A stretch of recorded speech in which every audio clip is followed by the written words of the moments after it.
What's up everyone and welcome back to the MMA Zone. Today, let's get started with Chael Sonnen gives Jorge Masvidal advice on how to resurrect career. After Jorge Masvidal made the jump from Strikeforce to the UFC, the Miami native went 5-1 over the course of just 2 years. With an impressive 3-fight win streak to his name in 2014, Masvidal was on his way to a 155-pound title fight. Then he met Al Iaquinta at UFC Fight Night Fairfax in 2015. Although Masvidal won the fight on many viewers' scorecards, the judges' cage side scored the fight in Al Iaquinta's favor. The split decision marked the first in a series of split decisions that would plague Masvidal's career over the next few years and derail his hopes for a title. Although he was able to bounce back the following summer, he then dropped a pair of split decisions to Benson Henderson and Lorenz Larkin, marking the first time in his career that he suffered back-to-back defeats. He then made a quick turnaround, fighting Ross Pearson at UFC 201 in the summer of 2016, just 2 months after his loss to Larkin.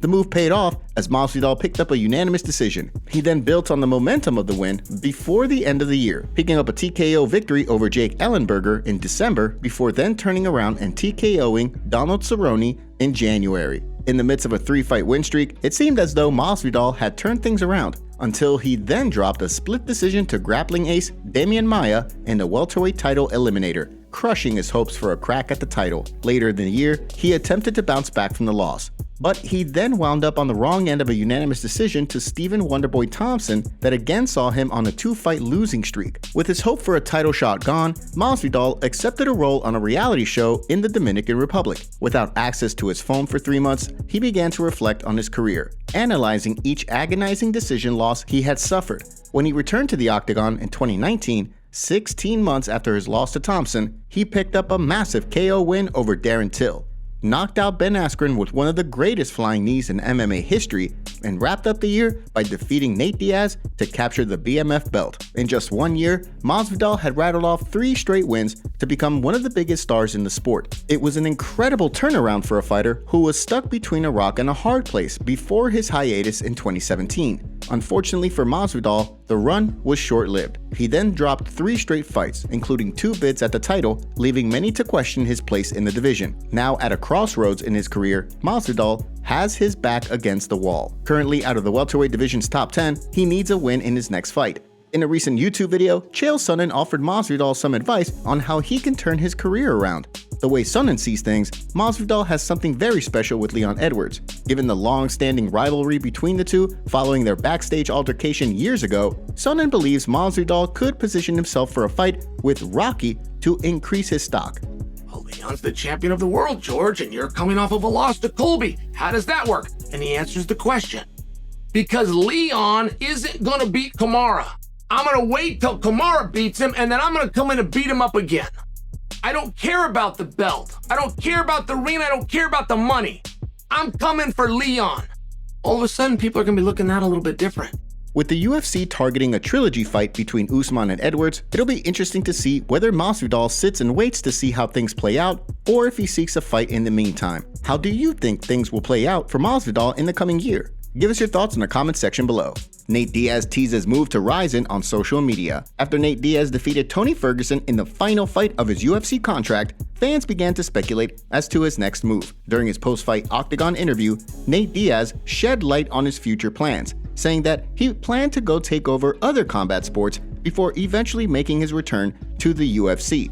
There was talk of a potential showdown with Jake Paul, which Diaz allegedly told Dana White he wouldn't entertain, as well as talk of a move to Bellator in search of a big contract. At the same time, Rizin boss Nobuyuki Sakakibara threw out the possibility of a boxing match with Floyd Mayweather, and Bare Knuckle Fighting Championship president David Feldman expressed his confidence in his promotion signing Diaz. With a plethora of options in front of him, it seemed the only thing left was for Diaz to make his decision. Thursday evening, he took to social media to tease a move to Rizin, quickly generating plenty of conversation among fight fans.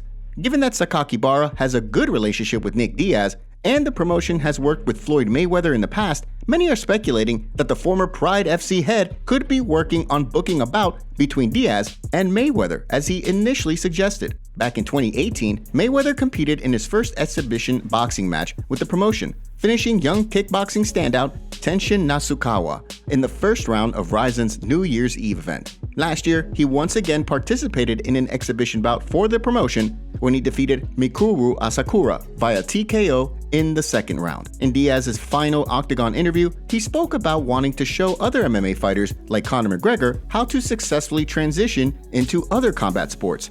Given that, do you think his move to Rizin is setting the stage for his own showdown with Floyd Mayweather? Give us your thoughts in the comments section below. Michael Bisping weighs in on Rose Namajunas' recent loss at grappling event. This past weekend, former UFC Women's Strawweight Champion Rose Namajunas stepped onto the mat to compete against UFC flyweight Jillian Robertson at Fury Pro Grappling 6. Although the contest was a highly anticipated one, it wound up being incredibly lopsided, as Robertson picked up a quick submission victory via rear naked choke. While many were surprised by the loss given that Namajunas has 5 submission wins throughout her career, UFC Hall of Famer Michael Bisping has a different take on things. He spoke during a recent episode of his Believe You Me podcast, saying, Jillian Robertson tapping out Rose Namajunas in just 65 seconds, obviously a massive. That there shows, it makes me understand why she was so timid.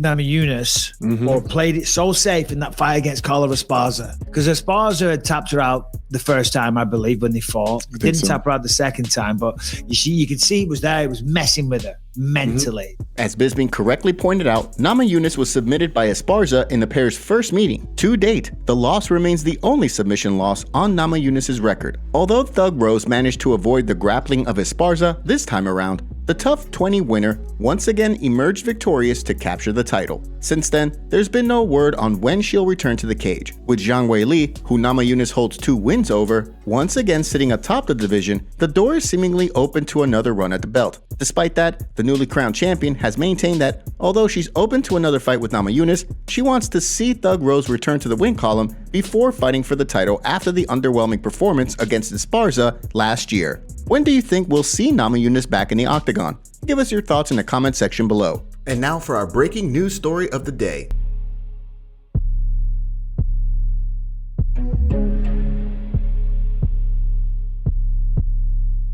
Before we continue, make sure you give that like button some love, and be sure to subscribe to the MMA Zone for all of the latest news.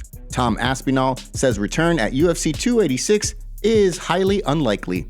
The last time the UFC held an event in the United Kingdom, top-ranked heavyweight Tom Aspinall was looking to entertain the local fans. Unfortunately, just moments into his fight with Curtis Blades, Aspinall went down with an injury that left him clutching his leg on the canvas. After the fight, Aspinall underwent knee surgery to repair his MCL, meniscus, and part of his ACL. It was a pretty major surgery, and one that has seen Aspinall forced to the sidelines going into the new year. With fight fans eager to see more local fighters booked for the upcoming UFC 286 card in London, everyone's been wondering about Aspinall's status. This week, he spoke about the situation, giving an update on his status, saying, "I'm not ruling it out. At the minute, it's still like 14-15 weeks away, and at this point, I've not done much heavy training. It's just been rehab really. But can I get ready in 14 weeks? The answer is yes. Will I be ready to start a title run in 14 weeks? I don't know.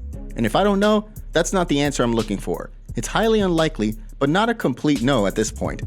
According to Aspinall, he has yet to begin kicking. In addition, he also just got clearance to finally begin wrestling again. Although he hasn't gotten back into the full swing of training yet, the hope is that within the next 8 to 12 weeks, he'll be back to training 100%.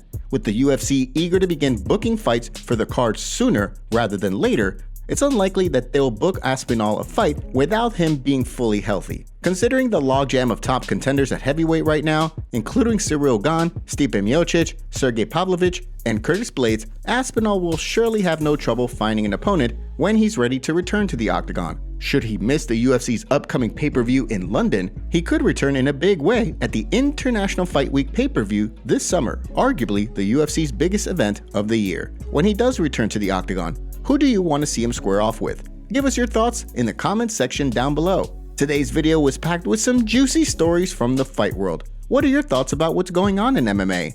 Don't forget to smash the like button and subscribe to the MMA Zone to see more videos just like this. See you next time.